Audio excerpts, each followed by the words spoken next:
The teaching was not simply suppressed, it was specifically targeted. Every institutional suppression in the history of Western spirituality has been selective, focused on the specific content that most directly threatened the specific authority structure doing the suppressing. And when you look at the pattern of what the developing institutional church most urgently needed to remove from the available teaching in the first 4 centuries CE, a precise picture emerges of what the divine spark teaching actually consists of and why it was the one teaching that the institutional framework could not accommodate. It was not suppressed because it was obscure. The divine spark teaching was one of the most widely distributed and most genuinely popular teachings in the early Christian world, not in the marginal communities of the Gnostic schools, but in the mainstream communities that would eventually become the institutional church. Clement of Alexandria, one of the most respected early church fathers, not a heretic, not a fringe figure, wrote extensively about the divine spark within the human soul, the interior illumination that genuine gnosis produces, the specific quality of self-knowledge that constitutes the highest form of Christian practice. Origen, one of the most brilliant biblical interpreters of the early church, described the soul's participation in the divine light in terms that the later institutional tradition would have been forced to condemn if they had been applied consistently to his work. It was suppressed because it was too popular and too practically applicable. The divine spark teaching, once genuinely received by a consciousness that had developed the interior stillness to receive it honestly, made the institution's claim to mediate access to the divine not simply unnecessary, but actively obstructive. A soul that genuinely knows from direct interior experience rather than from institutional transmission that it carries the Pleroma's light within it, is a soul that has no need of an institution's promise to provide access to that light on the institution's terms. The divine spark teaching was suppressed because it worked, because the souls who genuinely received it stopped needing what the institution was offering. And a tradition that stops being needed by the souls it was designed to serve is a tradition that loses its authority. The institutional tradition's suppression of the divine spark teaching was the most pragmatically motivated act of theological censorship in the history of Western Christianity. Tonight we unlock the teaching completely, not as a recovered piece of religious history, as the living transmission it was designed to be, the direct communication of what the divine spark is, how it functions within the human consciousness, and what the specific practice of unlocking it actually consists of in the ordinary conditions of an ordinary embodied life. The divine spark, called the pneumatic spark in the Valentinian tradition, the seed of light in the Sethian tradition, the living water in the Apocryphon of John, is not a metaphor for the human capacity for spiritual experience. It is a specific cosmological designation for a specific dimension of the human soul that has a specific origin, a specific nature, and a specific relationship to the rest of the soul's composite structure that the Gnostic tradition analyzed with greater precision than any other ancient spiritual framework. Its origin is the Pleroma, the divine fullness from which Sophia descended, and into which she carried fragments of the monad's light that were then embedded within the human form when Sophia breathed her own essence into Adam's inert body. Its nature is imperishable. The Gnostic texts are consistent and emphatic on this point. The pneumatic spark cannot be destroyed by anything within the demiurge's domain. The Archon mechanisms can obscure it. The Archon conditioning can prevent it from developing the self-recognition that constitutes genuine gnosis, but they cannot extinguish it. The three steles of Seth calls it the imperishable.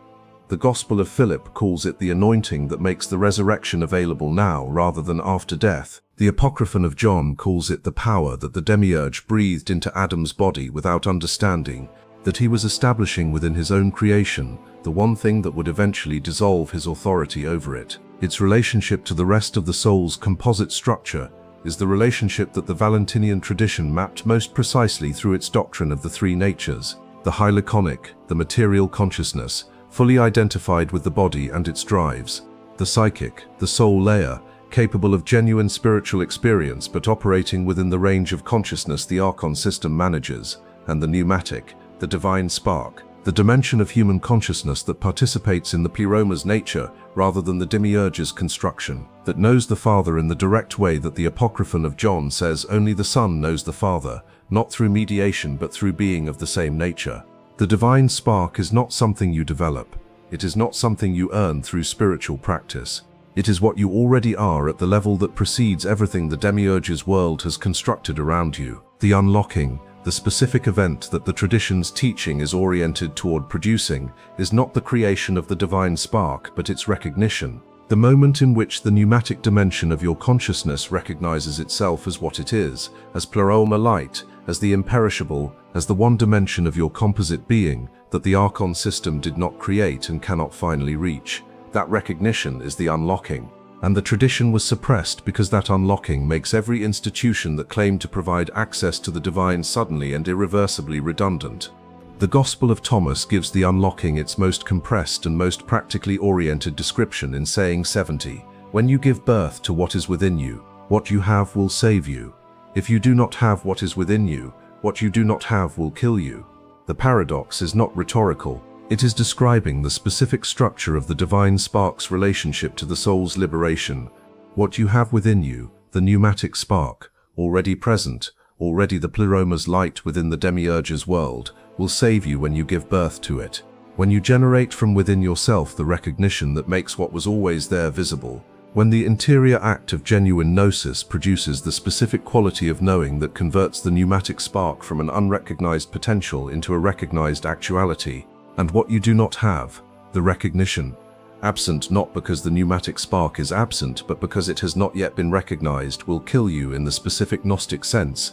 It will allow the Archon system at the moment of death to redirect the soul into another cycle of incarnation, another lifetime of the specific poverty that saying 3 describes. You dwell in poverty, and it is you who are that poverty. Giving birth is not a passive metaphor. It describes an active interior process, the specific movement of consciousness that takes the pneumatic spark from its unrecognized potential state to its recognized actual state.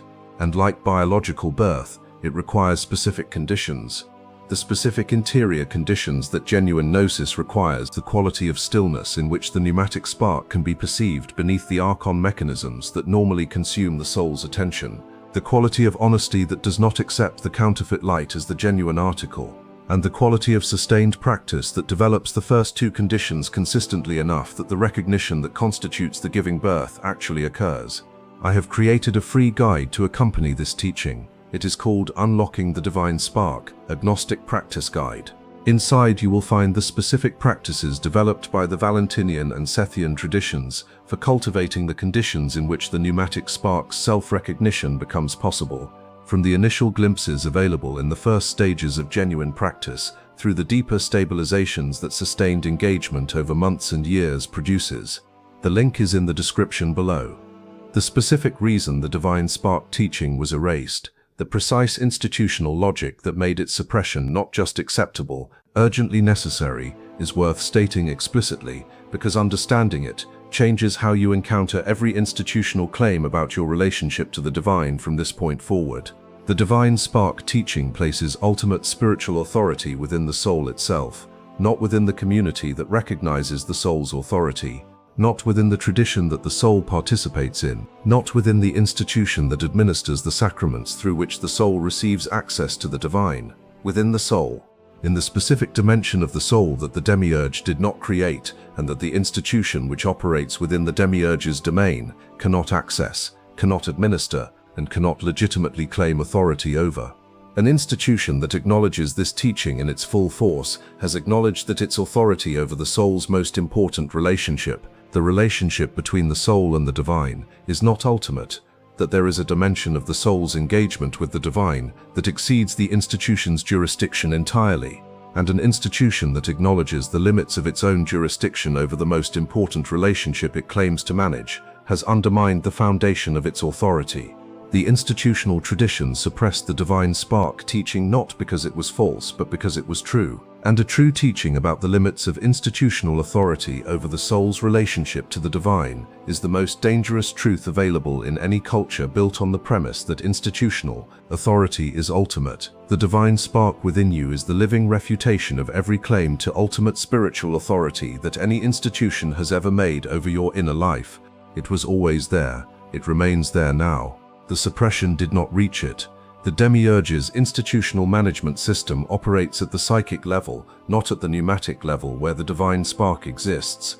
Unlock it. Recognize it. Let its recognition be the specific quality of inner knowing that no institutional authority can provide on your behalf, and no institutional suppression can prevent. The teaching was erased because it cannot be erased. Subscribe to the Gnostic Archive, where we unlock what was never actually locked, week by week, until the recognition is so thoroughly established that the suppression's apparent success is finally revealed as the illusion it always was. The specific teaching on unlocking the divine spark that the institutional tradition found most threatening to suppress was not the cosmological account, not the doctrine of the pneumatic spark or the Valentinian three natures framework. It was the practical instruction for unlocking, the specific, applicable, immediately useful guidance for what a human consciousness actually does to produce the recognition that constitutes the unlocking. Because doctrinal teaching about the divine spark can be managed by an institution, it can be reinterpreted, qualified, placed within an institutional framework that maintains the institution's authority over the teaching's application. But a practical instruction for direct experience of the divine spark cannot be managed. It either works or it does not, and if it works, the soul that follows it has achieved exactly what the institution claimed exclusive jurisdiction over, the direct relationship with the divine, without the institution's assistance, mediation, or approval. The practical instruction the tradition preserved is simple enough to state and demanding enough to require genuine commitment to apply. The Allogenise, the Sethian text of the highest philosophical sophistication, gives it its most direct form. Stand still. Do not think about it. Do not try to experience it. Do not try to understand it. Do not seek it. Stand still in the specific quality of interior stillness that arises when every active engagement with the soul's contents, every thought, every seeking, every spiritual intention has been temporarily released, not suppressed, released. The way a breath is released at the end of an exhale, completely, without holding, without the anticipation of the next inhale, in that complete release, in the interior stillness that arises when all the activity of the psychic consciousness has been temporarily set aside, the pneumatic spark does not need to be sought because it is simply what remains. The imperishable light that does not require the seeking consciousness to illuminate it because it was illuminating the seeking all along. This instruction is both accessible and counterintuitive. Accessible because every human consciousness has the capacity for the interior stillness it describes. The stillness is not an exotic spiritual state requiring years of specialized training to achieve.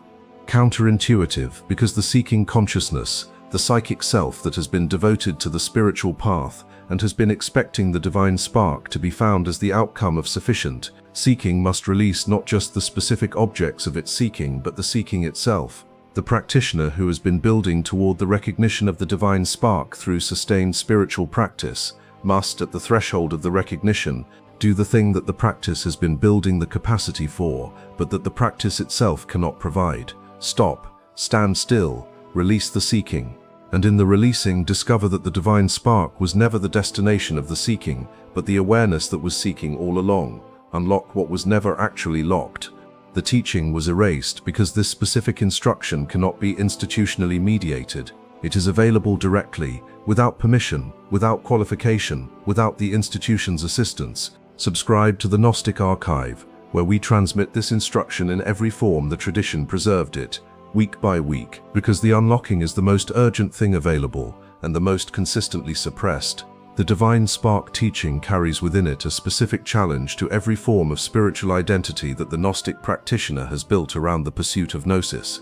The challenge is this: if the divine spark is already present, if the pneumatic spark is already within you, already the pleroma's light, already imperishable and complete, then what exactly has the spiritual practice been developing? What has all the study, all the meditation, all the contemplative engagement with the tradition been doing, if the thing it was supposedly moving toward was always already present? The Gnostic tradition's answer to this challenge is one of the most psychologically precise in all of ancient spiritual literature.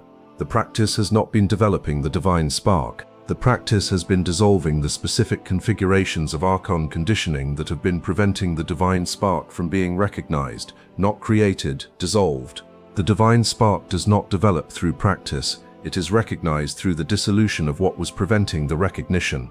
And the dissolution is what the practice produces, not through the accumulation of spiritual achievement, but through the consistent, patient, honest removal of what the Apocryphon of John calls the chains, the specific attachments, the compulsive desires, the identity narratives, the fear structures that constitute the Archon conditioning built up around the soul's engagement with the material world across multiple lifetimes.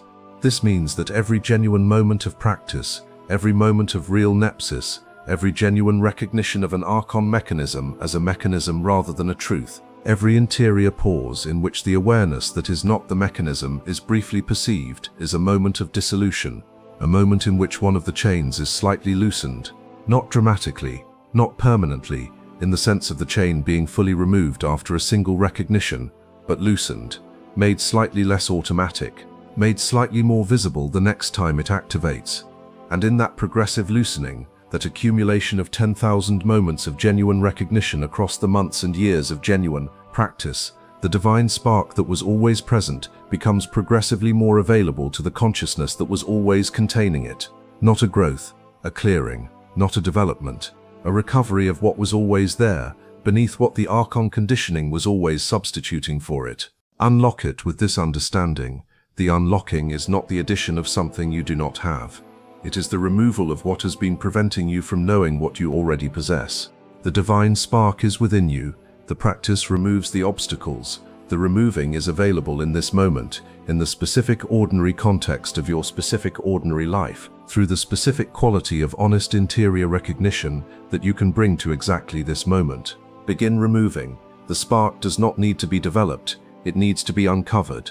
Subscribe to the Gnostic Archive, where we uncover it together, week by week, removing one layer of Archon conditioning at a time, until the light that was always there is the light that you are living in. The Valentinian tradition's most practical statement on unlocking the divine spark is preserved in the Gospel of Philip in a form that reads, without the surrounding context, as a simple aphorism: the one who does not receive these things in the secret places of this world will not receive anything in the other place. The secret places of this world are the interior spaces, the specific moments of genuine interior stillness in which the Archon mechanisms have been temporarily quieted and the pneumatic spark is most directly available to be recognized. The practice of finding and inhabiting those secret places during the embodied lifetime is the practice that makes the divine spark available in the other place, in the post-mortem context where the Archon filters have been removed, and what the soul is revealed with full clarity. The soul that has found the secret places during the embodied lifetime has already in those places encountered what the other place reveals. The post-mortem clarity does not show it something it has never seen. It shows it something it has been practicing seeing, with increasing frequency, with increasing stability, with the specific quality of recognition that the sustained practice develops into something more than a glimpse. The other place is the embodied practice at its fullest clarity. Begin finding the secret places now. Not in exotic retreats or special spiritual contexts, in the ordinary moments of the ordinary day, the moment between the thought and the next thought, the moment in which the desire has activated but has not yet consumed the attention, the moment in which the narrative has asserted itself but has not yet been accepted as a truth about what you are. Those are the secret places. They are available in every ordinary moment. Find them now, practice inhabiting them consistently, and let the post-mortem clarity be the fullest expression of what the practice in the secret places has been building toward. Subscribe to the Gnostic Archive. The secret places are everywhere. We find them together. The tradition's final word on unlocking the divine spark is the word that the three stellars of Seth uses in its closing lines: silence. Not the silence of absence or suppression, the silence of completion, the specific quality of interior quiet that arises when the seeking has genuinely ended because what was sought has genuinely been found. The divine spark that has been recognized does not generate more seeking.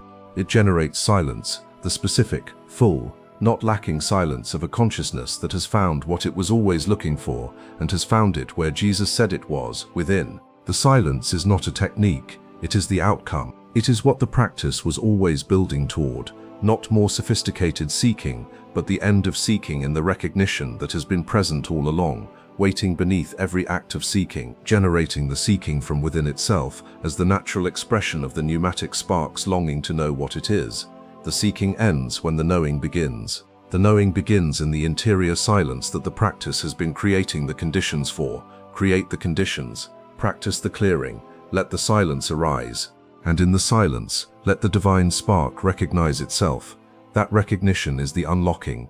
It requires no institution's permission, no tradition's authorization, no advanced level of spiritual achievement. It requires only the quality of interior stillness that any human consciousness can create in any ordinary moment of any ordinary day. Create it now. Subscribe to the Gnostic Archive. The silence awaits. The spark is ready. The recognition is available.